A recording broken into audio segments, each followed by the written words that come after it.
बीमारियों के इलाज में होने वाले खर्च का बड़ा हिस्सा दवाइयों का होता है। हमारी टीम की एक सदस्य ने आमतौर पर काम आने वाली कुछ दवाइयों का एक प्रिस्क्रिप्शन डॉक्टर से लिया। फिर उन्होंने ये दवाइयाँ बाजार में एक केमिस्ट की दुकान से खरीदी। कितना? 2151। और यही दवाइयाँ उन्होंने जेनेरिक मेडिसिन्स की दुकान से भी ली। कितना हुआ इसका? 354। दवाइयों की कीमत में जमीन आसमान का फर्क दिखाई दिया। राजस्थान में कम कीमत में मिलने वाली इन जेनेरिक दवाइयों की शुरुआत की चित्तौड़ के पूर्व कलेक्टर डॉक्टर समित शर्मा ने।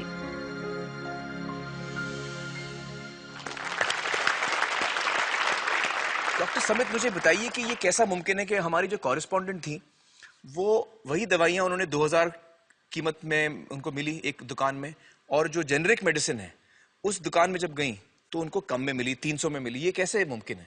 ठीक इसी समय प्रतिक्षण प्रतिपल एक ट्रेजेडी हमारे चारों ओर घट रही है। अर्थक्वेक की या सुनामी की बात करें, उसमें जितने लोगों की जानें एक दिन में जाती हैं, उससे ज्यादा जानें प्रतिदिन इस ट्रेजेडी की वजह से जाती है। वो क्या ट्रेजेडी है? वो ट्रेजेडी ये है साहब कि जो दवाइयों की जो वास्तविक कीमत है वो तो बहुत ही कम है, पर जो दवाइयां हम जब बाजार से खरीद के लाते हैं तो हमें वो 5 गुना, 10 गुना, 20 गुना, कई बार तो 50 गुना से भी ज्यादा दामों पे हम उसको खरीदते हैं।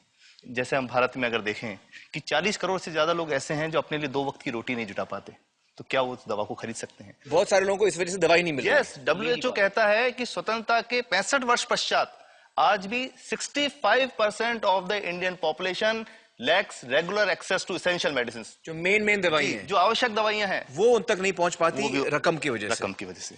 मुझे बताइए कि ये जो जेनेरिक मेडिसिन जो हम कहते हैं, अभी ये अंग्रेजी का शब्द है, इसको हिंदी में कैसे समझाएं? मैं आपको बहुत सरल भाषा में बताता हूँ। तो ये जेनेरिक नाम जो दवा का जो मूल सॉल्ट है, जो इसके अंदर जो दवा है उसका नाम है, केमिकल नाम, उसका केमिकल नाम है। अब जैसे और उदाहरण अगर सरल करके बताएं इसको, तो जैसे ये लड़की दुबली पतली सी नजर आती है, तो मैं अगर डॉक्टर हूं तो मैं इसको ये कहूं 1 गिलास दूध सुबह 1 गिलास शाम को पिया कर। पर चिकित्सा के व्यवसाय में दुर्भाग्य से हमारे देश में ऐसा नहीं हो रहा। हम ये नहीं कहते कि आप भैंस का दूध लेके आइए, हम कहते हैं कि वो रामू की भैंस का दूध लेके आना। यही ब्रांडिंग है। ये जब उसकी दुकान पे जाती है वो कहता है 500 रुपए लीटर है, लेना है कि नहीं लेना। तो जो 30 रुपए की चीज है वो 500 रुपए में मिलती है। तो अगर मैं डायबिटीज की दवा ले रहा हूं और अगर मैं ब्रांडेड दवा लेता हूं तो मुझे कितने की पड़ेगी? जैसे एक 117 रुपए में भी है, 117 रुपए में मिलती है। और अगर वही चीज हम उसके जेनेरिक मेडिसिन के नाम से लें तो वो कितने की बनती है?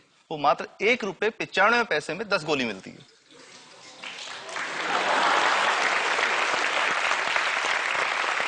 और दोनों गोलियों में कोई फर्क नहीं है किसी किस्म का? 100% समान, क्योंकि इसकी उत्पादन लागत ही इतनी है। उसका manufacturing, packaging, transport, retail margin, जो उसके मार्जिन जो हैं, जो हमारे ज्यादा वो सब मिला करके उतने की ही पड़ती है। कुछ कैंसर के मैं आपको उदाहरण दूंगा, उसमें एक ही दवा जो ब्लड कैंसर के काम में आती है, बाजार में 1.25 लाख रुपए का एक पैकेट मिलता है। 1.25 लाख का एक पैकेट जो 1 महीने चलता है। और जेनरिक में वही दवा जेनरिक में अलग अलग कंपनीज जो बनाती हैं, एक 10,200 में बेचती है, एक 8,800 में बेचती है और एक 6,500 में बेचती है। मतलब ये आपका ये कहना है कि आपके ये प्रयास से इतने कम में राजस्थान में पब्लिक को, आवाम को ये दवाएं पहुंचा रहे हैं आप इस वक्त? जी, क्या बात है। मेरा ये सवाल है कि डॉक्टर्स जो हैं वो हमारे पर्ची पर जेनेरिक नाम क्यों नहीं लिख के देते? क्यों लिखते हैं वो ब्रांडेड? जाने नहीं देंगे बाहर फिर? नहीं, सब जाने देंगे। जब एक नया मेडिकल प्रैक्टिशनर जब प्रैक्टिस शुरू करता है तो उसके पास जो कंपनी के जो मेडिकल रिप्रेजेंटेटिव्स होते हैं, सेल्स बढ़ाने का उनका काम होता है, मार्केटिंग प्रिंसिपल के हिसाब से सेल्स एजेंट होते हैं बेसिकली। फिर वो कहते हैं साहब आप हमारी जो दवा है यही लिखना, ये बहुत बेहतर दवा है, इससे मरीज ठीक होगा। और उनको डॉक्टर्स को लिखने के लिए उनको प्रेशराइज किया जाता है, उनको टेम्प्ट किया जाता है।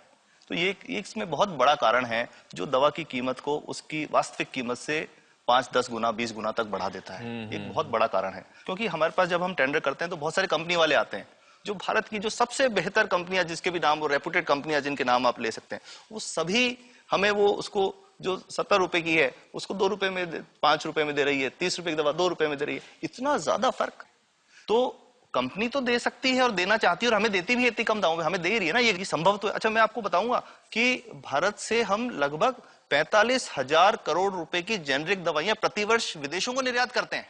आप भेजते हैं दुनिया भर में जेनरिक, ये जो सस्ती दवाएं हैं आप विश्व भर में भेजते हैं, और हमारे लोगों को नहीं मिल रही। हमारे देश में महंगी है, हमारे देश में महंगी है, और अगर ऐसा है तो हमें कोई ईस्ट इंडिया कंपनी की जरूरत नहीं, हम वापस उसी दिशा में जा रहे हैं। आपने जब ये शुरू किया तो आपको कोई रेजिस्टेंस फेस करना पड़ा राजस्थान में? देखिए, जो प्रयास हम कर रहे हैं ये बेसिकली धारा के विपरीत बहने का एक प्रयास है जी।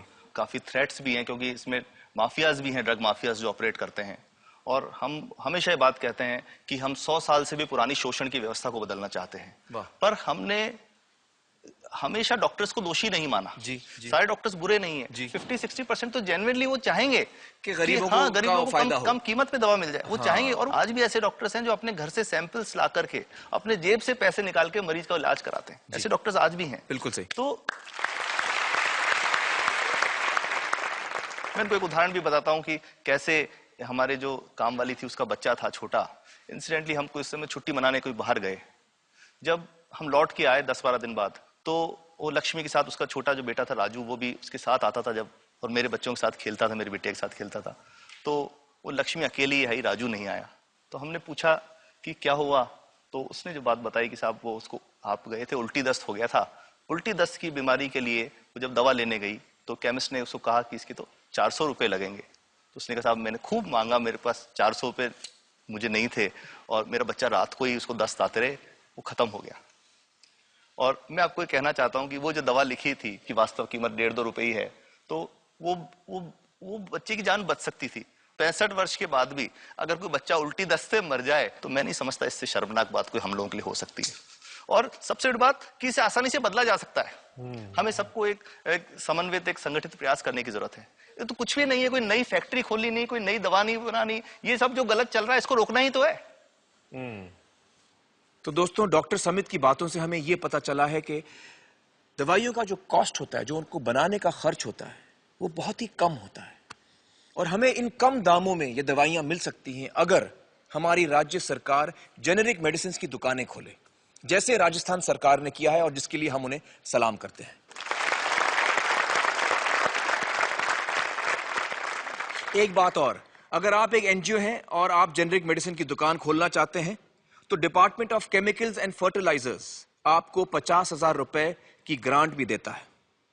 डॉक्टर समित, आपने बहुत ही बेहतरीन काम किया है और इस बहुत ही अहम मुद्दे पर रोशनी डालकर हमारी आंखें खोल दी हैं, और हमारी दुआ यह है कि जो काम आपने राजस्थान में शुरू किया है वो हर राज्य में फैले, देश के कोने कोने में फैले। बहुत बहुत शुक्रिया हमारे साथ बातचीत करने का doctor Samit, thank you so much.